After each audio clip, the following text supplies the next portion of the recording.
ಶುರುವಾಗಿದೆ ಈಗ. ಅಂದ್ರೆ ಕುಡುಕರು ಅನ್ನೋದನ್ನು ವಿಷಯ ಇಟ್ಕೊಂಡೆ ಹಾಸ್ಯವೇ ಹೊರತು ಹಾಸ್ಯದಲ್ಲಿ ಒಂದು ಮೆಸೇಜ್ ಕೊಡ್ಬೋದು ಅನ್ನೋದು ನಮ್ಮ ರಾಮಾಯಣ ತೋರಿಸ್ತದೆ. ಅವಳಿಗೆ ಪುರುಷ ಬೇಕು, ನಿಯತ್ ಬೇಕಿಲ್ಲ, ಅವನಿಗೆ ತನ್ನ ತೃಷೆ ತೀರಬೇಕು. ಅದಕ್ಕೆ ಅಣ್ಣನಾದ್ರೂ ಸರಿ ತಮ್ಮನಾದ್ರೂ ಸರಿ ಅಂತ ಬರ್ತಾಳೆ ಅಂದ್ರೆ ಇವಳು ಯಾರು, ಏನ್ ಇವಳು? ಹಾಗಾದ್ರೆ ಇದಲ್ವೇ ಲೋಕಕ್ಕೆ ಒಂದು ಎಚ್ಚರಿಕೆ ಕೊಡ್ಬೇಕಾದ ಜವಾಬ್ದಾರಿ ರಾಮಾಯಣದಿದೆ. ಅದಕ್ಕೆ ಲಕ್ಷ್ಮಣ ಹೀಗೆ ಹೇಳ್ದ. ಅವಳಂತಾಳೆ, ನಾನು ಸೇವಕಿ ಹೆಂಡತಿ ಅನ್ನಿಸ್ಕೊಳ್ಳಲ್ಲ ಅಂತಾಳು. ನೋಡಿ, ರಾಮನ್ ಸೇವಕಿ ಆಗ್ಲಾರೆ, ಸೇವಕನ ಹೆಂಡತಿ ಅಂತ ಆಗ್ಲಾರೆ, ಪ್ರಭುತ್ವ ನಂದೇ ಇರಬೇಕು ಅಂತ ಅವನಿಗೆ. ನಮ್ಮ ದೇಶವು ಹಾಳಾದದ್ದು ಇಂಥ ಅನೇಕ ಹೆಣ್ಮಕ್ಳಿದ್ದಲೇ. ಪ್ರಭುತ್ವ ಇರಬೇಕು. ಗಂಡನನ್ನು ಕೊಂದ್ರೂ ಪರವಾಗಿಲ್ಲ, ಮತ್ತೆ ಗಂಡ ಸತ್ರು ಪರವಾಗಿಲ್ಲ, ದೇಶದ ಆಡಳಿತ ಮಾತ್ರ ನನ್ನ ಕೈಯಲ್ಲಿ ಇರಬೇಕು. ಏನ್ ಮಾಡೋಣ? ರಾಮಾಯಣ ಕಾಲದಿಂದಲೂ ಬಂತಿದೆಲ್ಲ. ಅದಕ್ಕೆ ಎಚ್ಚರಿಕೆ ಕೊಡ್ತದೆ ಸಮಾಜಕ್ಕೆ.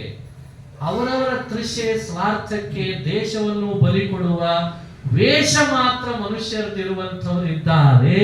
ಅದಕ್ಕೆ ಶೂರ್ಪಣಖಿ ಒಂದು ನಿದರ್ಶನ ಅಷ್ಟೇ. ವೇಷ ಮನುಷ್ಯರು ಅತಿ ಸೂಕ್ಷ್ಮ ಆಲೋಚನೆ ಮಾಡಿದ್ರೆ ಈ ಎಲ್ಲ ಈ ತರದ ಕ್ರೂರ ಭಾವಗಳು ರಾಮಾಯಣ ಕಾಲದಲ್ಲಿ ಮಾತ್ರ ಸುಳಿದಿಲ್ಲ, ಇವತ್ತಿಗೂ ನಮ್ಮೊಳಗೆ ಸುಳಿದಾಡ್ತಿರ್ತಾರೆ. ಇದು ಯಾವತ್ತು ಹೋಗ್ತದೆ ಅಂತ ಕೇಳ್ತದೆ ರಾಮಾಯಣ. ಎಂಥ ವಿಚಿತ್ರ, ಭಾರಿ ವಿಚಿತ್ರ. ಅದಕ್ಕೆ ಲಕ್ಷ್ಮಣ ಹಾಸ್ಯ ಮಾಡಿ ಕಳಿಸಿಲ್ಲ. ನೋಡ್, ನೀನ್ ಸೇವಕಿ ಆಗ್ಬೇಕು. ನಾ ಸೇವಕಿ ಆಗಲ್ಲ. ಕೂಡಲೇ ರಾಮನ ಹತ್ರ ಓಡಿದ್ರು. ರಾಮ ಮತ್ತೆ ಸೀತೆಯನ್ನು ಮುಂದೆ ಇಟ್ಟ. ನೋಡಿ, ಸೀತೆ ಇದ್ದಾಳೆ. ರಾಮ ಸೀತೆಯನ್ನು ತೋರಿಸ್ತಾನೆ, ಲಕ್ಷ್ಮಣ ಸೇವಕ ನಾನು ಅಂತಂತಾನೆ.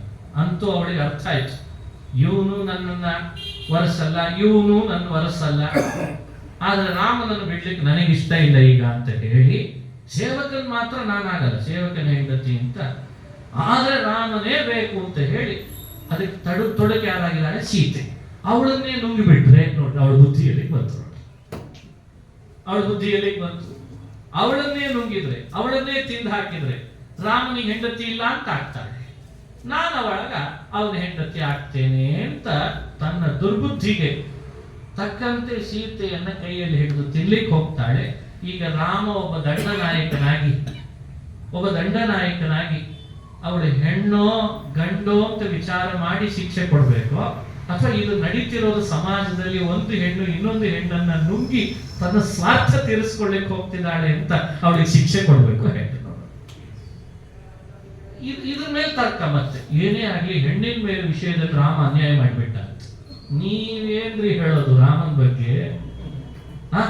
ಸೀತೆಯ ಮೇಲೆ ಬಹಳ ಪ್ರೀತಿ ತೋರಿಸ್ಲಿಲ್ಲ. ಗರ್ಭಿಣಿ ಇದ್ದಾಗ ವಾಲ್ಮೀಕಿ ಋಷಿಗಳ ಆಶ್ರಮಕ್ಕೆ ಬಿಟ್ಬಿಡೋದ? ಇಷ್ಟು ದಪ್ಪ ಪುಸ್ತಕ ಬರೀತೀಯ, ನಾಚಿಕೆ ಆಗಲ್ವಾ? ಅದೇ ಸೀತೆಗಾಗಿ ಶೂರ್ಪಣಖಿಯನ್ನ ಹೇಗೆ ದಂಡಿಸಿದ ಅಂತ ನೋಡಿದ ಕಥೆ ನೆನಪಾಗಲಿಲ್ವ ಈ ಪುಸ್ತಕ ಬರೆಯುವಾಗ? ಯಾವ ಸೀತೆಗಾಗಿ ಇಡೀ ಸಮುದ್ರಕ್ಕೆ ಸೇತುವೆಯನ್ನು ಕಟ್ಟಿದ್ದಲ್ಲಪ್ಪ, ಅದು ನೆನಪಾಗಲಿಲ್ವ ಬರೆಯುವಾಗ? ಯಾವ ಒಬ್ಬಳು ಸೀತೆಗಾಗಿ ಸಮುದ್ರವನ್ನೇ ಬಚ್ಚಿಸುವ ರಾಮಚಂದ್ರ ಇಡೀ ರಾಕ್ಷಸರ ವಿರೋಧವನ್ನೇ ಕಟ್ಟಿಕೊಂಡು, ಇಡೀ ರಾಕ್ಷಸ ಸಮೂಹ, ಆ ಕಲ್ಪದ ರಾಕ್ಷಸರ ಸಮೂಹವನ್ನೇ ವಿರೋಧ ಕಟ್ಟಿಕೊಂಡು ಅವರೊಟ್ಟಿಗೆ ತಾನು ಬಿಲ್ಲು ಬಾಣದಿಂದ ಹೋರಾಟ ಮಾಡಿದ್ನಲ್ಲ, ಅದು ನೆನಪಾಗಲಿಲ್ಲ ನನಗೆ.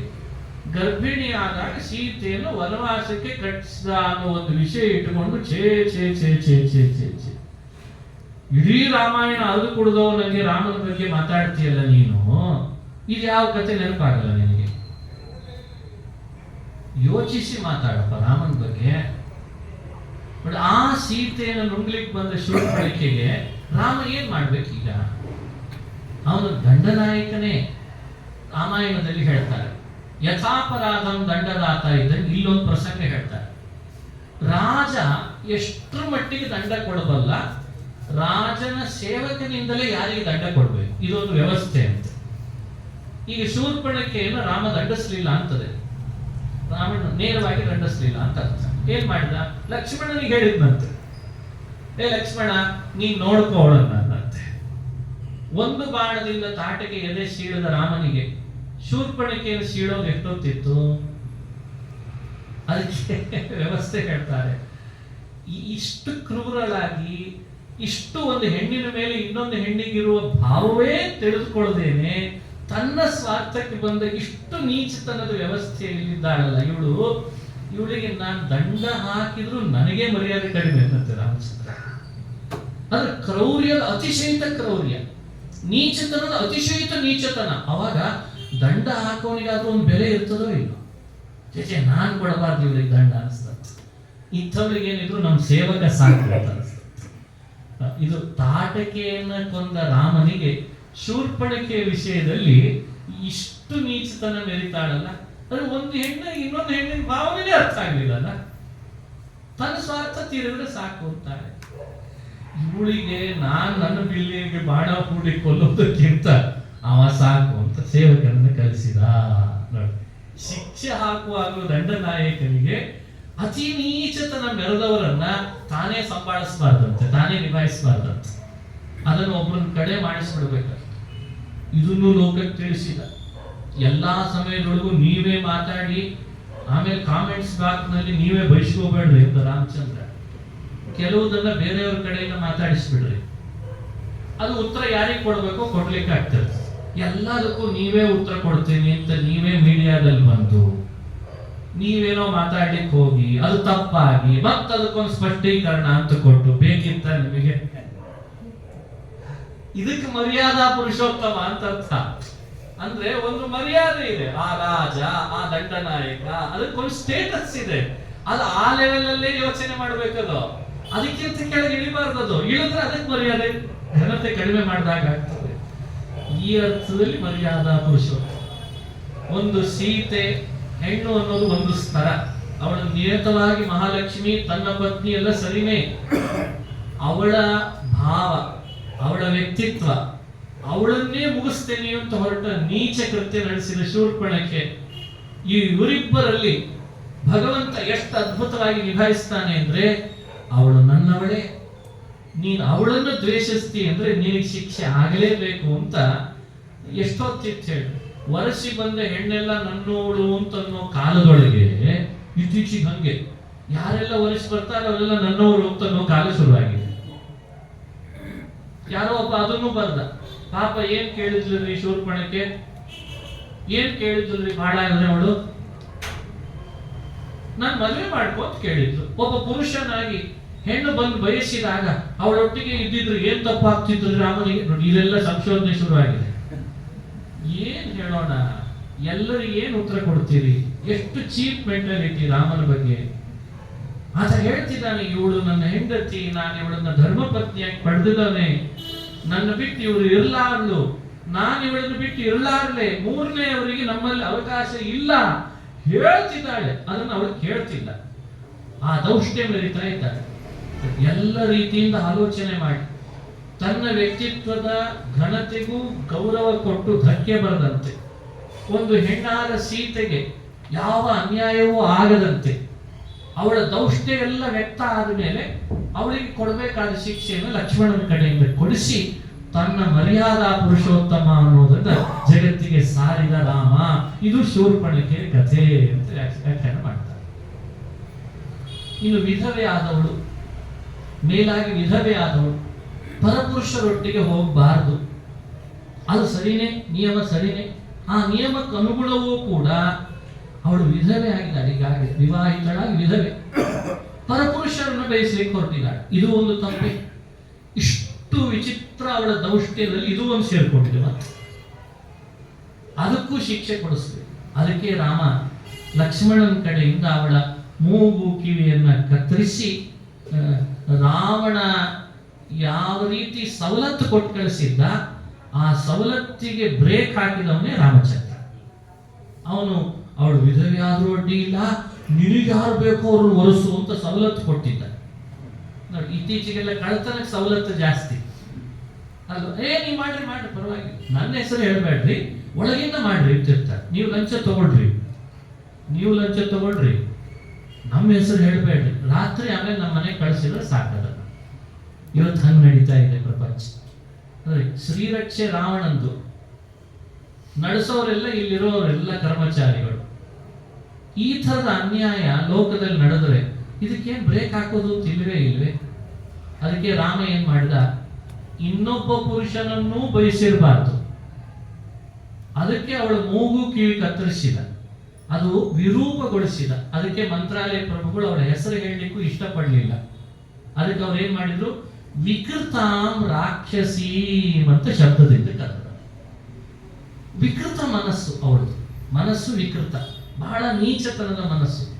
ಅದಕ್ಕೆ ಆಸೀನ ಪಂಚವಟ್ಯಾಂ ಅಕುರುತ ವಿಕೃತಾಂ ರಾಕ್ಷಸೀಂ ಯೋ ದ್ವಿಸಪ್ತ ಕ್ರವ್ಯಾದಾನಪ್ಯನೇಕಾನಥ ಖರಮವಧಿ ದೂಷಣಂಚ ತ್ರಿಶೀರ್ಷಂ ಮಾರೀಚಂ ಮಾರ್ಗರೂಪಂ ದಶವದನ ಹೃತಾಮಾಕೃತಿಂ ಭೂಮಿಜಾಯಾಃ ಅನ್ವಿಷ್ಯನ್ನಾರ್ತಗೃಧ್ರಂ ಸ್ವಗತಿಮಥನಯನ್ ಮಾಮವೇದ್ಘನನ್ ಕಬಂಧಂ.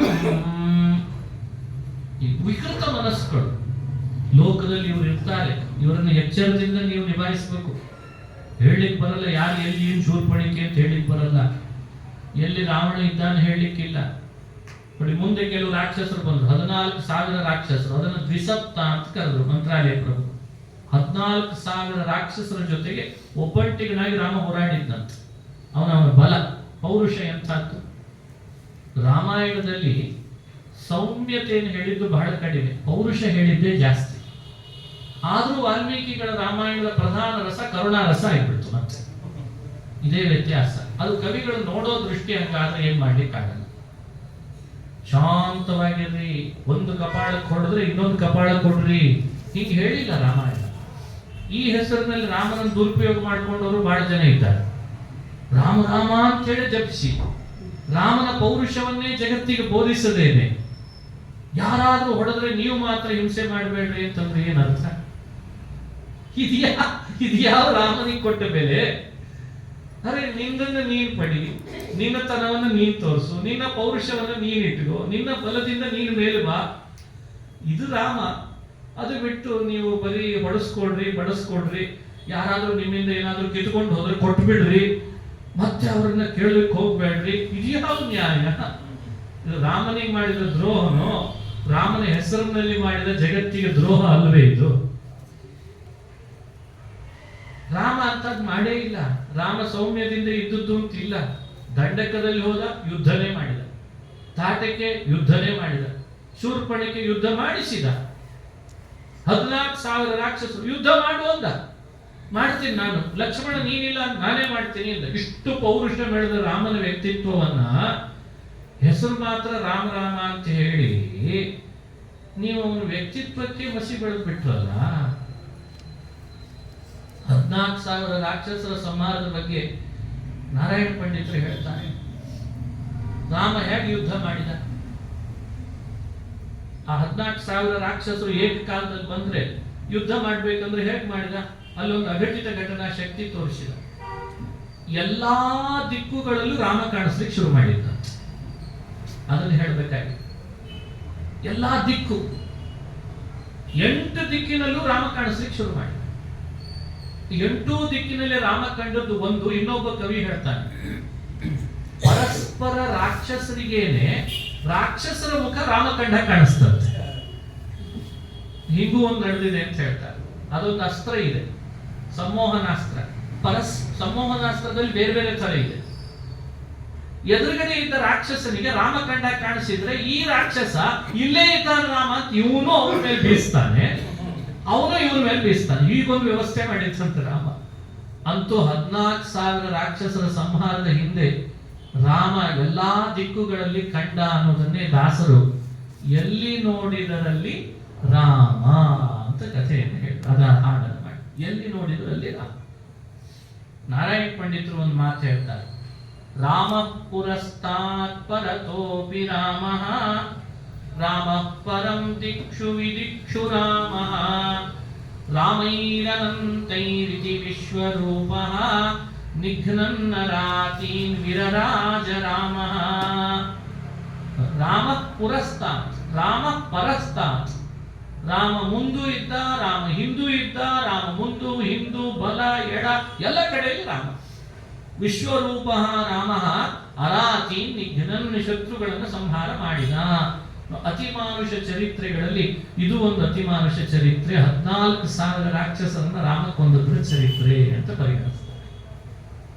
ಅದರ ಮುಂದುವರೆದ ಕಥೆ ಖರ, ದೂಷಣ, ತ್ರಿಶಿರ ಮುಂತಾದಂತಹ ರಾಕ್ಷಸರ ಸಂಹಾರದ ಬಗ್ಗೆ, ಅವ್ರ ಜೊತೆಗೆ ಯುದ್ಧ ಮಾಡಿ ಅವರು ಶಿವವರದಿಂದ ಅಬದ್ಧರಾದವರು, ಅವರನ್ನು ಕೊಂದ. ಮಾರೀಚ ಅಂತ ಬಂದಿದ್ದಾನೆ, ಅವನು ರಾವಣನ ಕಳಿಸಿದ್ದಕ್ಕೆ ಬಂದಿದ್ದು. ಮಾರೀಚನನ್ನ ಶ್ರೀರಾಮ ಸಂಹಾರ ಮಾಡಿದ. ಅವನು ಜಿಂಕೆ ವೇಷದಲ್ಲಿ ಬಂದಿದ್ದ. ಗೋಕರ್ಣದಲ್ಲಿ ಇದ್ದಂತ. ಗೋಕರ್ಣದಲ್ಲಿ ಲಂಕೆಯಿಂದ ಹಾರಿ ರಾವಣ ಅಲ್ಲಿಗೆ ಹೋದ. ಯಾಕಂದ್ರೆ ಶೂರ್ಪಣಕ್ಕೆ ಬಂದು ದೂರು ಕೊಟ್ಲು, ಏನ್ ಕೇಳ್ತಿ, ನೀನ್ ನೋಡ್ಲೇ ಇಲ್ಲ ಅಂತ ಹೆಣ್ಣನ್ನ. ರಾಮನ ಬಗ್ಗೆ ಹೇಳ್ತಾ ಇಲ್ಲ ಅವಳು, ನೀನ್ ನೋಡ್ಲೇ ಇಲ್ಲ ಅಂತ ಹೆಣ್ಣನ್ನ ಅಂದ್ಲಂತ. ಎಲ್ಲೂ ಇಲ್ಲ ಅಂತ, ಅಷ್ಟು ಸುಂದರಿ ಅಂತ. ನನಗನಿಸಿದ್ದಿಷ್ಟೇ, ರಾವಣ ಸೀತೆ ಅಂದ್ರೆ ನಿನಗೆ ಅಂದ. ಸೀತೆ ನಿನಗೆ, ಅವಳು ಹುಟ್ಟಿದ್ದೇ ನಿನಗೋಸ್ಕರ. ನಾನು ಅವಳನ್ನ ತರಬೇಕು ನಿನ್ನ ಹತ್ರ.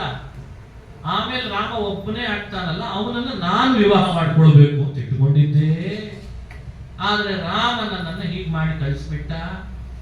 ಸೀತೆ ಹಾಗಿದ್ದಾಳೆ ಹೀಗಿದ್ದಾಳೆ ಅಂತ ತಲೆ ತಿರುಗಿಸಿ 10 ತಲೆ ರಾವಣನನ್ನ ತಲೆ ಕೆಡಿಸಿದವಳು ಶೂರ್ಪಣಖಿ. ಅದಕ್ಕಿಂತ ಮುಂಚೆನೂ ಒಬ್ಬ ಬಂದಿದ್ದ ಅಂತ ಹೇಳ್ತಾರೆ, ಅಕಂಪ ಅಂತ ಒಬ್ಬನಿದ್ದ, ಅಕಂಪನ. ಅವನು ಬಂದು ಹೇಳಿದ್ದ. ಅಂತೂ ರಾವಣ ಅವರಿಬ್ಬರ ಮಾತು ಕೇಳಿ ಸೀತೆ ಮೇಲೆ ಭಾರೀ ಮನಸ್ಸಿನಲ್ಲಿ ಆಸೆ ಪಟ್ಟು, ನಾನಿರುವಾಗಲೇ ನಿನಗೆ ರಾಮ ಹೀಗೆ ಮಾಡಿದ್ದಲ್ಲ, ಅವನಿಗೆ ಶಿಕ್ಷೆ ಕೊಡ್ತೀನಿ ಅಂತ. ಇದೆಲ್ಲ ಮೇಲ್ನೋಟದ ಕಥೆ. ಮಾರೀಚ ಎಲ್ಲಿದ್ದಾನೆ ಹುಡುಕಿದ್ದಂತೆ ಗೋಕರ್ಣದಲ್ಲಿದ್ದೆ. ಹೆದರಿ ಬಿದ್ದಿದ್ದಾನೆ. ಬಂತು, ಅವನಿಗೆ ಜಿಂಕೆ ಆಗುವ ಹಾಗೆ ಮಾಡಿದ. ಅವನಂತಾನೆ, ರಾಮನ್ಗೆ ತಂಟೆಗೆ ಹೋಗ್ಬೇಡುವೋ, ನಿನಗೆ ಗೊತ್ತಿಲ್ಲ ರಾಮನ ಬಾಣದ ಏಟು ತಿಂದಿದ್ದೇನೆ ನಾನು, ಅಷ್ಟು ಜೋರು ಬಿದ್ದಿದೆ ನನಗದು. ನಾನು ಎಲ್ಲೋ ಇದ್ದೆ ಮೊದಲು, ಅವನು ಕೊಟ್ಟು ಏಟಿಗೆ ಇಲ್ಲಿ ಬಂದು ಬಿದ್ದಿದ್ದೇನೆ.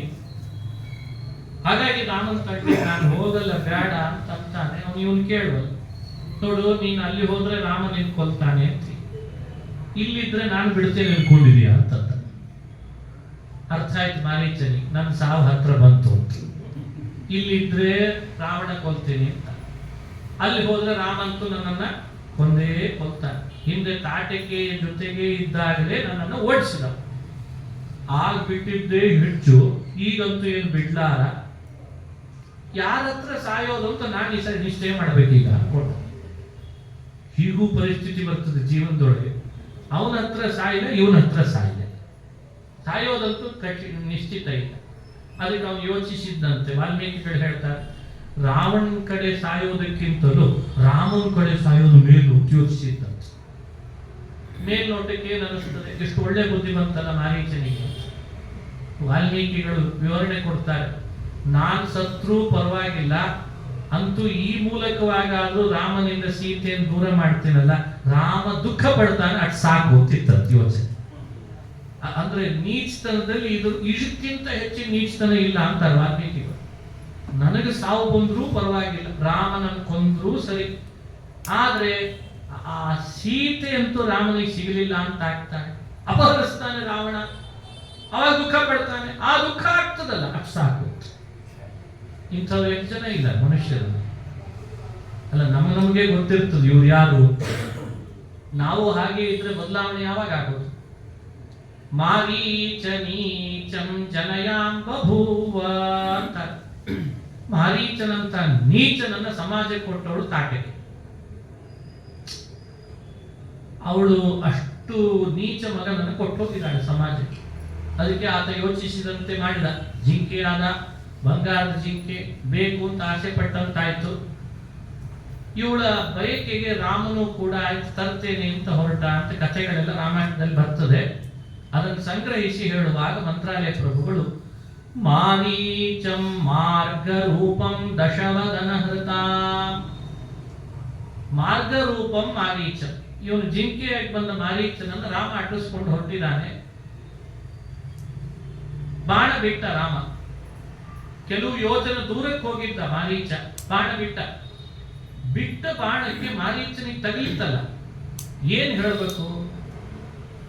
ಮಾರೀಚನ ಬಾಯಲ್ಲಿ ಬಂದ ಶಬ್ದ, ಹಾ ಲಕ್ಷ್ಮಣ ಹಾ ಸೀತೆ ಅನ್ಸತ್ತ. ಅವಾಗಲೂ ರಾಮ ಬರಲಿಲ್ಲ. ನೀಚತನದ ಮತ್ತೊಂದು ಸ್ಟೆಪ್. ಹಾ ಲಕ್ಷ್ಮಣ ಹಾ ಸೀತೆ ಅಂತ ಕೂಗ್ತಾನಂತೆ, ಹಾ ರಾಮ ಅನ್ಲಿಲ್ಲಂತೆ. ಹೊಡೆದವನ್ ಬಾಣ ರಾಮ ಅಲ್ವೇ?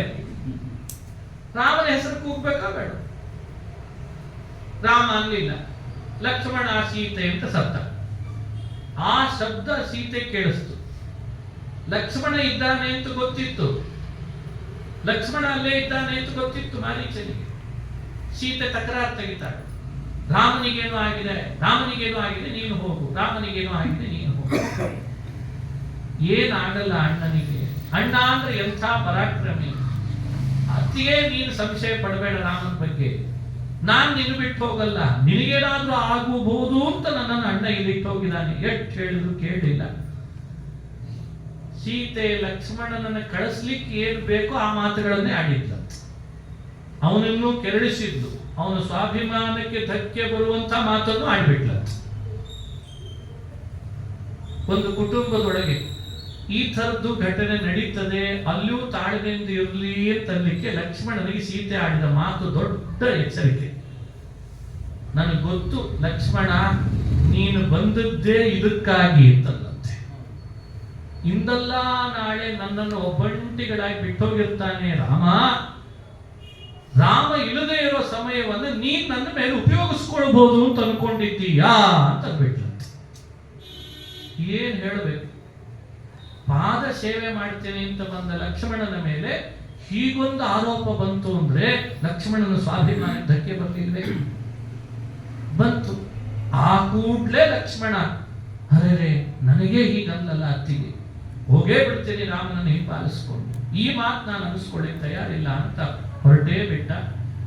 ರಾವಣ ಭಿಕ್ಷು ವೇಷದಲ್ಲಿ ಬಂದು ಸೀತೆಯನ್ನು ಅಪಹರಿಸಿದ ಅನ್ನೋ ಕತೆ ರಾಮಾಯಣದಲ್ಲಿ ಬರ್ತದೆ. ಹೋದ ಲಕ್ಷ್ಮಣ ರಾಮನನ್ನು ಹಿಂಬಾಲಿಸಿ ರಾಮ ವಾಪಸ್ ಬರ್ತಾ ಇದ್ದ. ಸಿಕ್ಕ ಕೂಡಲೇ ಲಕ್ಷ್ಮಣನಿಗೆ ಕೇಳ್ತಾನೆ ರಾಮ, ಬಿಟ್ಟು ಬಂದ್ಬಿಟ್ಟೇನೋ ಅತ್ತಿಗೆಯನ್ನ ಅಂತ. ಅಣ್ಣ ನಾನು ಬಿಟ್ಟು ಬರ್ಬೇಕು ಅಂತಿರ್ಲಿಲ್ಲ, ನನ್ನ ಸ್ವಾಭಿಮಾನಕ್ಕೆ ಧಕ್ಕೆ ಬರೋ ಹಾಗೆ ಮಾತಾಡಿಬಿಟ್ಲು ಅತ್ತಿಗೆ, ಅದಕ್ಕೆ ಬಿಟ್ಟು ಬಂದೆ ತೀತ ಅವನಿಗೆ ಉತ್ತರ ಹೇಳ್ದ. ರಾಮ ಏನಂದ ಅವಾಗ? ಒಂದ್ಸಲಿ ಹೇಳಿದ, ಮತ್ತೆ ಮತ್ತೆ ಹೇಳಿಲ್ಲ. ಅದು ವಾಲ್ಮೀಕಿ ರಾಮಾಯಣದಲ್ಲಿ ಒಂದ್ಸಲಿ ಬರ್ತದೆ. ರಾಮ ಹೇಳಿದಂತೆ, ಲಕ್ಷ್ಮಣ ನನ್ನ ಮಾತಿಗಿಂತ ನಿನಗೆ ನಿನ್ನ ಸ್ವಾಭಿಮಾನ ಹೆಚ್ಚಾಯ್ತಾ ಅಂತ ಕೇಳಿದ. ಅವತ್ತು ಮುಖ ತಲೆ ಕೆಳಗೆ ಹಾಕಿದಂಥ ಲಕ್ಷ್ಮಣ ಮತ್ತೆ ತಲೆನೇ ಎತ್ತಲಿಲ್ಲಂತೆ. ನನ್ ತಪ್ಪಾಯ್ತು ಅಂತ ಕಾಲು ಹಿಡಿದ್ಬಿಟ್ಟ. ನೋಡಿ ಈಗ ಸೀತೆಗೆ ಏನಾಗಿರ್ಬೇಡ ನೋಡ್ಬಾ, ಈಗ ಸೀತೆಗೆ ಅನಾಹುತ ಏನಾಗಿರ್ಬೇಡ ನೋಡ್ಬಾ, ಇದೊಂದು ಮಾಯಾ ಜಿಂಕೆ, ಅಲ್ಲಿ ಬಂದವನು ಯಾರು ಅಂತ ತೋರಿಸ್ತೇನೆ ಬಾ ಅನ್ನೋಷ್ಟರಲ್ಲಿ ಸೀತೆ ಇಲ್ಲೇ ಇಲ್ಲ. ಹೀಗೊಂದು ಘಟನೆ ರಾಮಾಯಣದಲ್ಲಿ ಬರ್ತದೆ. ಏನಿದ್ರ ಸಂದೇಶ? ಅತ್ತಿಗೆ ಸ್ವಾಭಿಮಾನಕ್ಕೆ ಧಕ್ಕೆ ಬರೋ ಹಾಗೆ ಮಾತಾಡ್ತಾಳೆ. ಅಣ್ಣ ನನ್ನ ಆದೇಶಕ್ಕಿಂತಲೂ ನಿನಗೆ ನಿನ್ನ ಸ್ವಾಭಿಮಾನವೇ ಹೆಚ್ಚ ಅಂತ ಅವನನ್ನು ಮೊದಲಿಸಿ ಕೇಳ್ತಾನೆ. ಮನುಷ್ಯ ಯಾವುದನ್ನು ತಡ್ಕೊಳ್ಬೇಕು, ಯಾವುದನ್ನು ನಿಭಾಯಿಸಬೇಕು, ಇದೂ ಒಂದು ನಮಗೆ ಕೊಡುವ ಪರೀಕ್ಷೆ ಅಂತ ಹೇಳ್ತದೆ ರಾಮಾಯಣ. ಸ್ವಾಭಿಮಾನನೂ ಬೇಕು, ಆತ್ಮಾಭಿಮಾನನೂ ಬೇಕು, ಹಿರಿಯರು ದೊಡ್ಡವರು ಕಿರಿಯರು ಅವರ ಮಾತುಗಳನ್ನು ಕೇಳಬೇಕು, ಕೊಟ್ಟ ಜವಾಬ್ದಾರಿಯನ್ನು ನಿಭಾಯಿಸಬೇಕು, ನೀತಿಯಿಂದಲೂ ಇರಬೇಕು, ನಿಯತ್ತಿನಿಂದಲೂ ಇರಬೇಕು. ಎಲ್ಲವನ್ನೂ ರಾಮಾಯಣನೇ ಹೇಳ್ತದೆ. ಯಾವುದನ್ನು ಬಿಡಿಸ್ಕೊಂಡು ಹೋಗೋ ಹಾಗಿಲ್ಲ, ಅಷ್ಟು ಸುಲಭ. ತಲೆ ಕೆಳಗೆ ಹಾಕಿದ ಲಕ್ಷ್ಮಣ, ಆಮೇಲೆ ಮಾತೇ ಆಗಲಿಲ್ಲ ಆ ವಿಷಯದಲ್ಲಿ. ಅಂತೂ ಮನುಷ್ಯನಿಗೆ ದೈವದ ರೂಪದಲ್ಲಿದ್ದ ರಾಮನಂಥ ಅಣ್ಣನ ಮಾತು ದೊಡ್ಡದೋ, ತನ್ನ ಸ್ವಾಭಿಮಾನಕ್ಕೆ ಧಕ್ಕೆ ಬರ್ತದಲ್ಲ, ನಾನೀಗ ಬಿಟ್ಟು ಹೋಗೇ ಬಿಡ್ತೇನೆ ಅಂತ ಲಕ್ಷ್ಮಣ ಮಾಡಿದ್ದು ದೊಡ್ಡದು. ಎಂಥ ವಿರೋಧ, ಎಂಥ ಸನ್ನಿವೇಶ! ಇದನ್ನು ಬಿಡಿಸೋದು ಹೇಗೆ? ಯೋಚಿಸಬೇಕಾದದ್ದು ಬಹಳ ಇದೆ. ನಾವೆಲ್ಲ ರಾಮಾಯಣದ ಬಗ್ಗೆ ನಮ್ಮ ವ್ಯಕ್ತಿತ್ವಕ್ಕೆ ಧಕ್ಕೆ ಬರೋ ಹಾಗೆ ಎಷ್ಟು ಜನ ಮಾತಾಡಿಲ್ಲ? ನಾವು ಅದನ್ನು ನಿಭಾಯಿಸ್ಲಿಕ್ಕೆ ಹೋಗೋಣವಾ? ಅಥವಾ ಶಾಸ್ತ್ರ, ಧರ್ಮ, ವಿಧಿ, ನಿಷೇಧ ಇದೆಲ್ಲ ದೇವರು ನಮ್ಗೆ ಹಾಕಿಟ್ಟಂತ ನಿಯಮ, ನಾನು ಈ ದಾರಿಯಿಂದ ಜಾರಬಾರದು ಅಂತ ಆ ದಾರಿಯಲ್ಲಿ ಹೋಗೋದು ಸರಿನಾ? ಎರಡನ್ನು ತುಲನಾತ್ಮಕ ಸಮೀಕ್ಷೆ ಮಾಡಿದ್ರೆ ಶಾಸ್ತ್ರ ರಾಮಾಯಣಗಳು ಒತ್ತು ಕೊಡೋದು ಶ್ರುತಿ ಸ್ಮೃತಿ ಹರೇರಾಜ್ಞೆ. ಶ್ರುತಿ ಮತ್ತು ಸ್ಮೃತಿಗಳು ಭಗವಂತನ ಆದೇಶ. ಅದನ್ನು ಪಾಲನೆ ಮಾಡೋದ್ರಲ್ಲೇ ನಾವು ಹೋಗ್ಬೇಕೇ ಹೊರತು ಇಲ್ಲಿ ನಮ್ಮ ಸ್ವಾಭಿಮಾನ, ನನ್ನ ಪ್ರೆಸ್ಟೀಜು, ನನ್ನ ಘನತೆ, ಅದನ್ನೇ ನಾವು ಯೋಚನೆ ಯಾವಾಗಲೂ ಮಾಡ್ಲಿಕ್ಕೆ ಅವಕಾಶ ಇಲ್ಲ. ಭಗವಂತನ ಆದೇಶ, ಶ್ರುತಿ ಸ್ಮೃತಿಗಳ ಮುಂದೆ ನಮ್ಮ ಸ್ವಾಭಿಮಾನಕ್ಕೆ ಸ್ಥಾನ ಇಲ್ಲ ಅಂತ ಹೇಳ್ತಾರೆ. ನಮ್ಮ ಬಿಗುಮಾನ, ನಮ್ಮ ದುರಭಿಮಾನಕ್ಕೆ ಅವಕಾಶ ಇಲ್ಲಪ್ಪ. ಇಲ್ಲೇನಿದ್ರು ಭಗವಂತನ ಆದೇಶಕ್ಕೆ ಬೆಲೆ ಇದೆ ಅಂತ ವ್ಯಾಖ್ಯಾನ ಮಾಡಬೇಕು. ಇದು ಲಕ್ಷ್ಮಣನ ವಿಷಯದಲ್ಲಿ ರಾಮಾಯಣ ನಮಗೆ ಕೊಡ್ತಾ ಇರುವ ಒಂದು ಸಂದೇಶ. ಸೀತಾ ಅಪಹರಣ ಆಗುವಾಗಲೂ ಜಟಾಯು ಅಂತ ಒಂದು ಪಕ್ಷಿ, ದಶರಥನ ಸ್ನೇಹಿತ ಅಂತ ಒಬ್ರು ಹೇಳ್ತಾರೆ ಅವನ ಬಗ್ಗೆ. ಆತ ಹೋರಾಡ, ಅವನಿಗೆ ನೋಡಿ ಅಲ್ಲಿ ಒಂದು ಸ್ವಾಭಿಮಾನ ಇದೆ, ಬಲ ಇದೆ.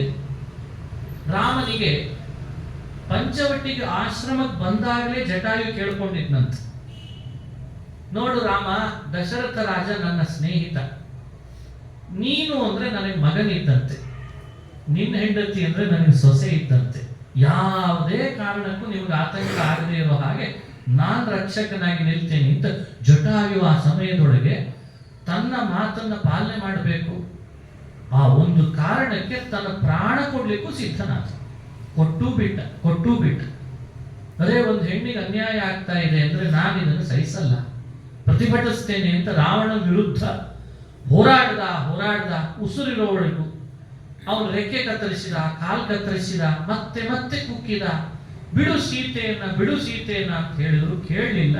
ಕೊನೆಗೆ ಜಟಾಯು ಕೆಳಗಡೆಯಲ್ಲಿ ಬಿದ್ದೇ ಬಿಟ್ಟ ಅನ್ನೋ ಕಥೆನೂ ರಾಮಾಯಣದಲ್ಲಿ ಬರ್ತದೆ. ಕೊಟ್ಟ ಮಾತನ್ನು ಉಳಿಸ್ಕೊಳ್ಳಿಕ್ಕೆ ಆಗ್ತಿಲ್ಲ ಅಂತ ಜಟಾಯು ರಾಮನಿಗೆ ಈ ವಿಷಯ ಮುಟ್ಸಿಯಾದ್ರೂ ನಾನು ಸಾಯ್ಬೇಕು ಅಂತ ಉಸಿರು ಹಿಡ್ಕೊಂಡು ಕೂತಿತ್ತಂತೆ. ರಾಮ ಆಮೇಲೆ ಜಟಾಯು ಇದ್ದ ಸ್ಥಳಕ್ಕೆ ಬರೋ ಹಾಗಾಯ್ತು. ಸೀತೆಯನ್ನು ಹುಡುಕ್ತಾ ಹೇಳಿದ್ದಂತೆ ಜಟಾಯು, ರಾಮ, ಸೀತೆ ಸಿಗ್ತಾಳೆ ನಿನಗೆ ಅಂತ. ಅದಕ್ಕೊಬ್ಬ ಕವಿ ಹೇಳ್ತಾನೆ, ಹನುಮನ್ ನಾಟಕ ಅಂತ ಒಂದು ಚಿಕ್ಕ ನಾಟಕ ಇದೆ, ಅಲ್ಲಿ ಬರೆಯುವಾಗ ಹೇಳ್ತಾನೆ, ಸೀತೆ ಕಳತನ ಆದ ಮುಹೂರ್ತ ತೆಗೆದಿತ್ತಂತೆ ಜಟಾಯು ಪಕ್ಷಿ.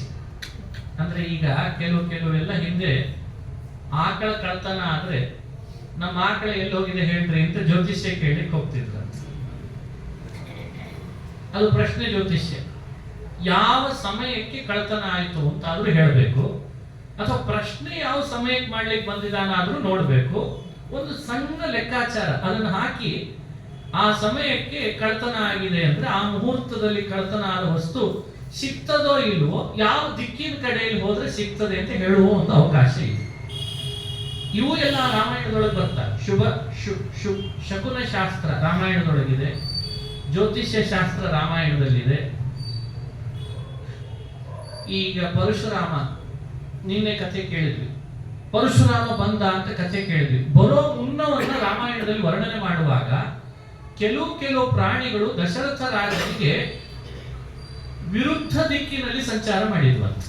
ಅಂದ್ರೆ ಸಾಮಾನ್ಯ ದಿಕ್ಕಿನಲ್ಲಿ ಪ್ರದಕ್ಷಿಣೆ ಹಾಕಲಿಲ್ಲ, ಅವು ಎಡಭಾಗದಿಂದ ಸುತ್ತಲಿಕ್ಕೆ ಶುರು ಮಾಡಿದ್ವು. ದಶರಥ ಕೇಳಿದ, ವಸಿಷ್ಠರೇ, ಏನೋ ವಿಚಿತ್ರ ಪ್ರಾಣಿಗಳ ಶಬ್ದ, ಇವೆಲ್ಲ ಬಂದು ವಿಪರೀತವಾಗಿ ನನ್ನನ್ನು ಸುತ್ತುತ್ತಿದ್ದಾವೆ, ಏನಿದದ್ದು? ಇದೊಂದು ಶಕುನ, ನಿನಗೊಂದು ದೊಡ್ಡ ಆತಂಕ ಬರ್ಲಿಕ್ಕಿದೆ, ಸ್ವಲ್ಪದಲ್ಲಿ ಪರಿಹಾರ ಆಗ್ತದೆ, ಇದೇ ಅದರ ಶಕುನ ಅಂತ ಶಕುನ ಶಾಸ್ತ್ರವನ್ನು ಹೇಳ್ತಾರೆ ರಾಮಾಯಣದೊಳಗೆ. ನಾನು ಒಂದು ಕಡೆ ಹೇಳಿದೆ, ಸೀತೆಗೆ ರಾಮನ್ ಪಟ್ಟಾಭಿಷೇಕದ ಹಿಂದಿನ ದಿನ ಅವಳ ದೇಹದ ಕೆಲವು ಭಾಗಗಳು ಅದರ್ತಾ ಇದ್ದು ಅನ್ನೋ ಶಕುನ ಶಾಸ್ತ್ರವನ್ನು ವಾಲ್ಮೀಕಿ ಋಷಿಗಳು ಹೇಳ್ತಾರೆ. ಅಂದ್ರೆ ಸ್ತ್ರೀಯರಿಗೆ ಯಾವ ದೇಹದ ಅಂಗಗಳು, ಕಣ್ಣು, ಭುಜ, ಅವುಗಳ ಅದರಿದ್ರೆ ಏನ್ ಶಕುನ, ಪುರುಷರಿಗೆ ಯಾವ ದೇಹದ ಯಾವ ಅಂಗಗಳು ಅದರಿದ್ರೆ ಏನ್ ಶಕುನ ಅಂತ ಒಂದು ಶಕುನ ಶಾಸ್ತ್ರವನ್ನು ಹೇಳ್ತಾರೆ. ಇವೆಲ್ಲ ರಾಮಾಯಣದ ವಾಲ್ಮೀಕಿಗಳ ಮಾತಿನಲ್ಲಿ ಕೇಳಬಹುದು. ಹಂಗೆ ಜಟಾಯು ಲೆಕ್ಕ ಹಾಕ್ತಂತೆ, ರಾಮ ಸೀತೆಯನ್ನು ಅಪಹರಿಸಿದ ಸಮಯ ನಾನು ನೋಡಿದೆ, ಆ ಮುಹೂರ್ತ, ಅದಕ್ಕೆ ಆತ ಹೆಸರಿಟ್ಟಿದ್ದ, ಮುಹೂರ್ತ ಶಾಸ್ತ್ರದಲ್ಲಿ ಇದೆ, ವಿಂದ ಮುಹೂರ್ತ ಅಂತ ಕರೀತಾನೆ ಜಟಾಯು.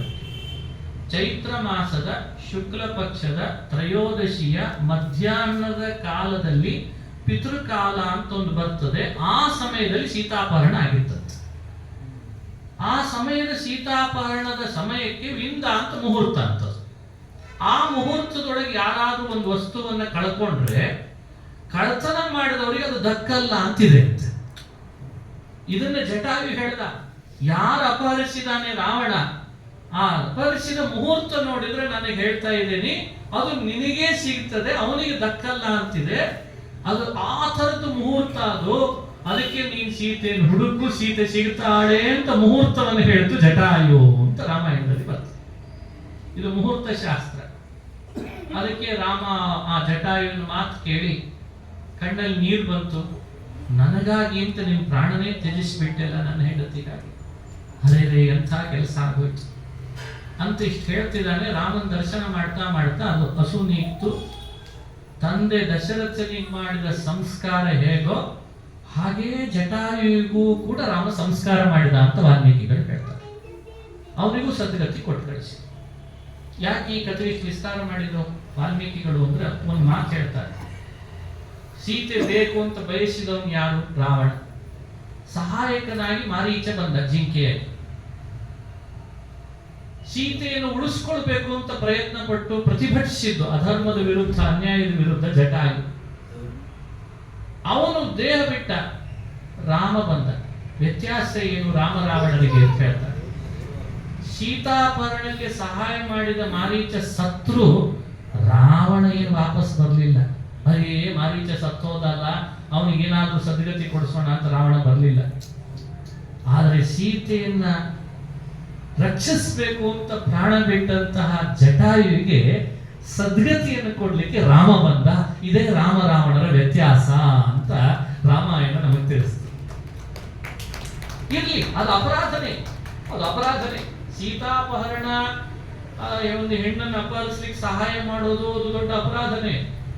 ರಾವಣನ ಮನಸ್ಥಿತಿ ಏನು, ರಾಮನ ಮನಸ್ಥಿತಿ ಏನು, ವ್ಯಕ್ತಿತ್ವ ಏನು ಅನ್ನೋದನ್ನು ಸ್ಪಷ್ಟಪಡಿಸ್ಲಿಕ್ಕೆ ಇದೇ ಪ್ರಸಂಗ ಸಾಕು ಅಂತ.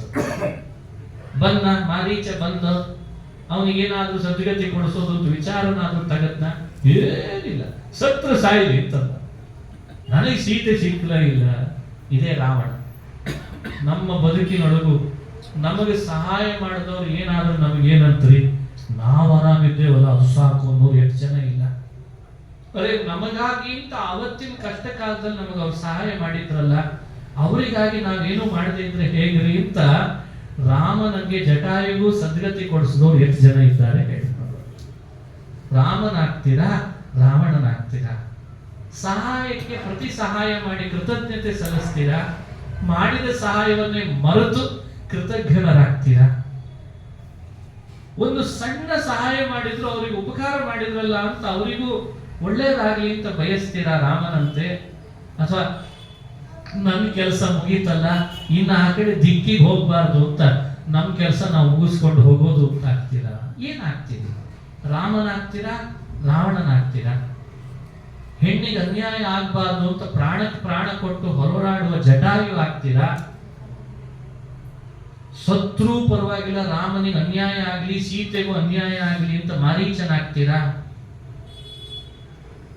ಆ ಹೆಣ್ಣು ನನಗೆ ಬೇಕೇ ಬೇಕು, ಯಾರನ್ನಾದ್ರೂ ಬಲಿ ಕೊಟ್ಟರು ಪರವಾಗಿಲ್ಲ, ನಾನು ಸೀತೆಯನ್ನು ಅಪಹರಿಸ್ತೇನೆ ಅಂತನ್ನುವ ರಾವಣನಾಗ್ತೀರಾ? ಅರೆ ತನ್ನ ಹೆಂಡತಿಗೆ ಸಹಾಯ ಮಾಡ್ಲಿಕ್ಕೆ ಹೋಗಿ ಪ್ರಾಣನೇ ಕಳ್ಕೊಂಡಲ್ಲ ಅಂತ ಜಟಾಯು ಅಂತನಿಗೂ ಸದ್ಗತಿ ಕೊಟ್ಟಂತ ರಾಮನಾಗ್ತೀರಾ? ಇದು ರಾಮಾಯಣ.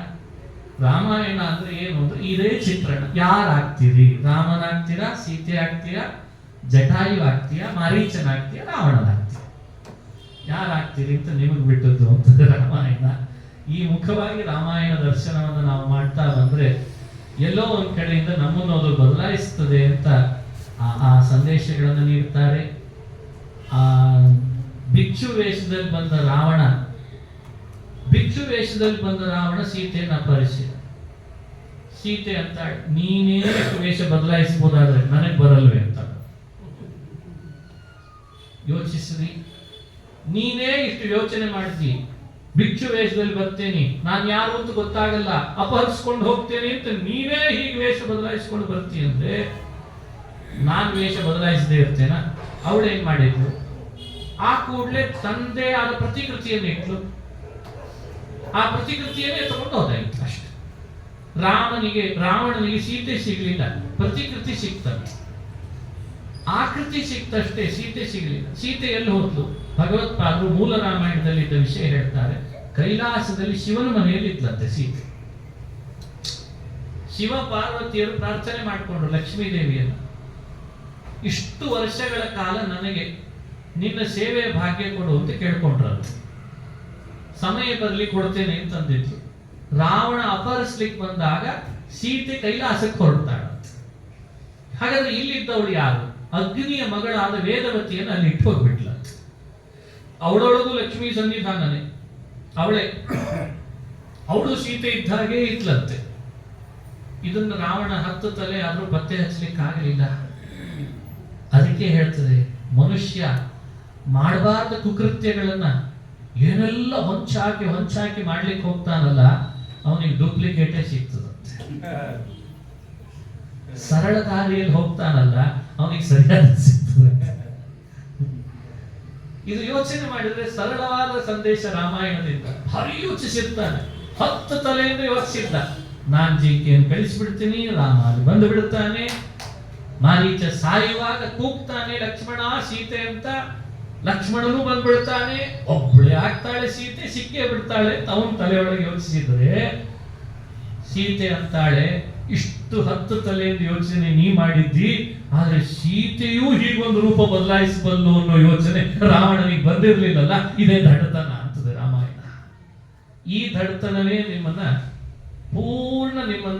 ಪದವಿಯಿಂದಲೇ ಕೆಳಗಿಳಿಸ್ಬಿಡ್ತದೆ.